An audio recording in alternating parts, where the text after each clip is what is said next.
যোদ্ধা বসে আছে। আমি মনীষা। আমার সাথে অ্যাসিডে হামলা হয়েছিল 2015 সালে।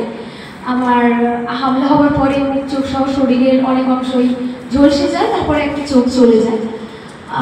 তারপরে আর কি আমার পড়াশোনা আবার নতুন করে শুরু করা, আবার নতুন করে কাজে জয়েন করা। আমি বিভিন্ন অ্যাক্টিভিটিস করে থাকি।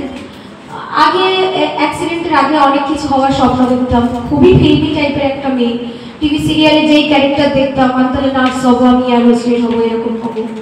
কিন্তু আর সেটা একটা লাইফ। আর এরপরে যখন আমার সাথে হামলাটা হয়, তখন আমি মনে হয়েছে যে আমার যদি কিছু হতে হয় তাহলে আমি কারণ যেটা আমার সাথে ঘটেছে এই ধরনের কিছু নিয়ে কাজ করবো। তখন আমি আসলে কি অ্যাক্টিভিজম, সোশ্যাল ওয়ার্কার কি জিনিস, আমি এই শব্দটার সাথে পরিচিত ছিলাম না।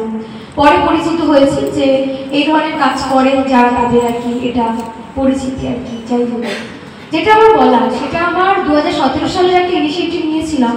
আমাদের মুখে যখন জরুর হয় বা মুখে যখন কিছু দাগ হয়, আমরা ঢাকতে শুরু করি। 2015-র আগে আমার মুখে যদি একটা ব্রণ হতো তো আমি এরকম করে চলতাম।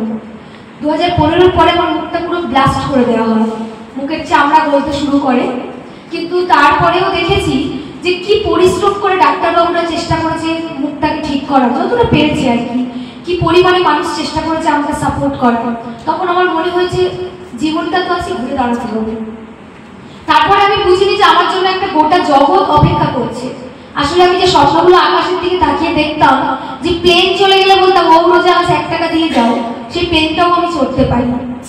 যে মানুষগুলো আছেন আমার পাশে দাঁড়িয়েছে, তাদের স্বপ্ন সত্যি করতে ডাক্তারবাবুরা যেভাবে আমার জন্য করেছে, এবং নিজের জন্য আমার আইডেন্টিটি তৈরি করার সময় এসে গেছে। তারপর থেকে আমার জার্নি শুরু। একটি সংগঠনের মাধ্যমে আমি কাজ শুরু করি যে কিভাবে নির্যাতিত মানুষদের কাছে কানেক্ট করা যায়। কারণ আমরা যারা নির্যাতিত হই, সবচেয়ে কঠিন ব্যাপার হয় আমাদের কেউ শুনুক, আমাদেরকে কেউ অ্যাটেনশন দিক, আমাদেরকে কেউ বুঝুক। আমরা বিশ্বাস করতে পারি না, সবচেয়ে বেশি বিশ্বাস ভেঙে যায় সোসাইটি থেকে। যারা রেপ হয়, যারা ট্রাফিকিং হয়, যাদের সাথে অ্যাসিড হামলা হয়, বা যাদের সঙ্গে 4 দেয়ালের মানে মধ্যে নির্যাতন হচ্ছে। আমার মুখে দাগ না, অনেকের ভেতরে দাগ আছে, আমরা দেখতে পারি না। সবার কিন্তু লড়াই আছে। তো সেলিব্রিটি হই, কি হই, সোশ্যাল অ্যাক্টিভিস্ট হই, যাই হই, আমরা এখানে যারা আছি সবাই কিন্তু ফাইটার্স। তো যাই হোক, সবাইকে সম্মান জানিয়ে আমার যেটুকু বলার, আমরা সেই শুরু করেছিলাম অ্যাসিড আক্রান্ত মেয়েদের নিয়ে কাজ, যে আমরা আক্রান্ত নই, we are not a victim, we are a survivor and we have a education. So আমরা যদি আইডেন্টিটি বানাই, তো কেউ হবো ডাক্তার, কেউ হবো সোশ্যাল ওয়ার্কার, বা কেউ হবো জার্নালিস্ট। এডুকেশনের মতো নষ্ট করার কিছু হয় না। পড়ো, আগে বাড়ো, যদি পড়তে না পারো বিজনেস করো, নিজের আইডেন্টিটি তৈরি করো। আমরা যেন স্টেজে ওঠার আগে না বলি একজন অ্যাসিড আক্রান্ত আপনাদের সামনে জার্নি করবে, মেয়ে বলবে একজন অ্যাক্টিভিস্ট, একজন আমাদের এখানে আরো 2 জন রয়েছে তারা তাদের জার্নি বলবে। তো এইভাবেই আমাদের যুদ্ধ। আমি এখন ব্রেভ সোলে জয়েন করেছি। আমার মানে জার্নিটা এত ভালো যাবে যে আমি যেটা নিয়ে কাজ করতে ভালোবাসি, ব্রেভ সোল আমাকে একটা অপরচুনিটি দিয়েছে।